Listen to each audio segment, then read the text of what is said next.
بسم اللہ الرحمن الرحیم۔ شعف مسائل کو سوال جواب کے انداز میں بیان کر رہے ہیں۔ اب سوال ہے، جس کو سلس البول یعنی مسلسل پیشاب کے قطرے نکلنے کی بیماری ہو وہ کیا کرے؟ سوال ہے، جس کو مسلسل پیشاب کے قطرے نکلنے کی بیماری ہو وہ کیا کرے؟ جواب، جس کو پیشاب وغیرہ کے قطرے مسلسل نکلنے کی بیماری ہو ایسے شخص کو ہر فرض نماز کے لیے یہ عمل کرنا ضروری ہے۔ سب سے پہلے استنجا کرے اور شرمگاہ دھو کر اس طرح پٹھی باندھے کہ پیشاب کے قطرے نکلنے نہ پائیں۔ اگر اس کے باوجود نکل جائیں تو طہارت اور نماز باطل نہ ہوگی، لیکن پٹی باندھنے میں کوتاہی کی جس کی بنا پر پیشاب کے قطرے اگر نماز سے پہلے نکل جائیں تو طہارت یعنی وضو باطل ہوگا، اور اگر نماز کے دوران نکل جائیں تو نماز باطل ہوگی۔ اس کے بعد وضو کر کے فوراً نماز پڑھے۔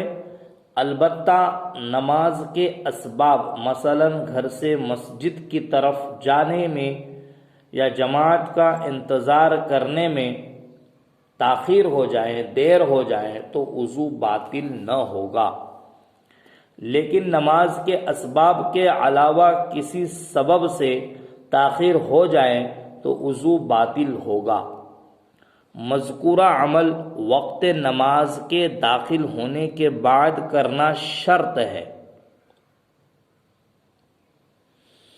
اگر پہلے کرے، نماز کا وقت داخل ہونے سے پہلے کوئی اس عمل کو کرے تو پھر یہ عمل باطل ہوگا، قابل قبول نہیں ہوگا۔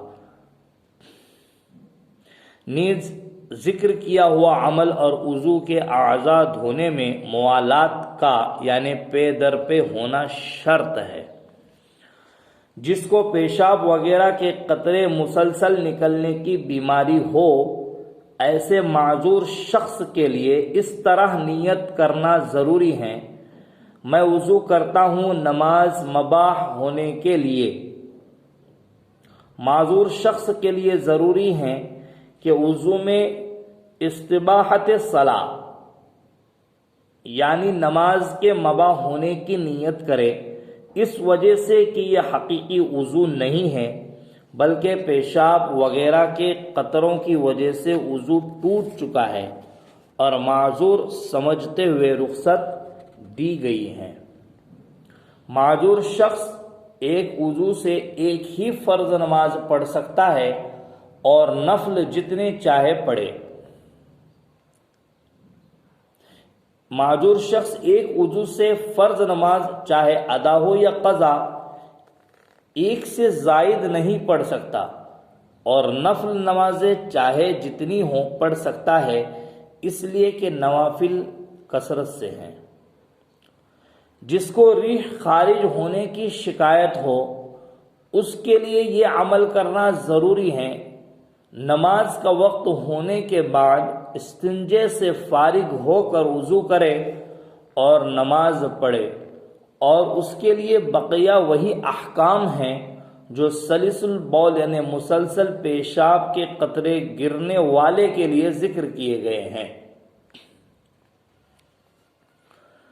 اب سوال ہے، کیا قرآن مجید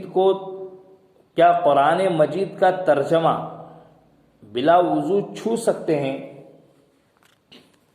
جواب، ترجمہ قرآن کے الفاظ قرآن کے برابر ہو تو نہیں، یعنی نہیں چھو سکتے، اور ترجمہ قرآن کے الفاظ قرآن سے زائد ہو تو چھو سکتے ہیں۔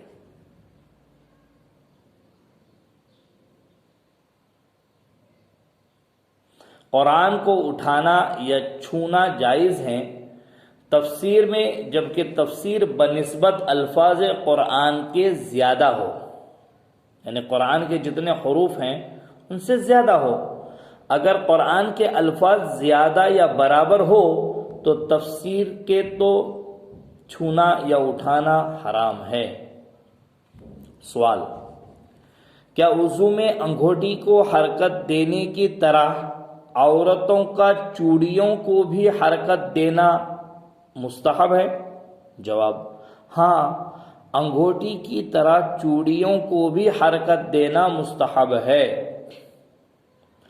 اور اس جیسی چیز کو حرکت دینا، انگوٹھی اور اس جیسی چیز کو حرکت دینا مستحب ہے، جیسے کہ کنگن وغیرہ۔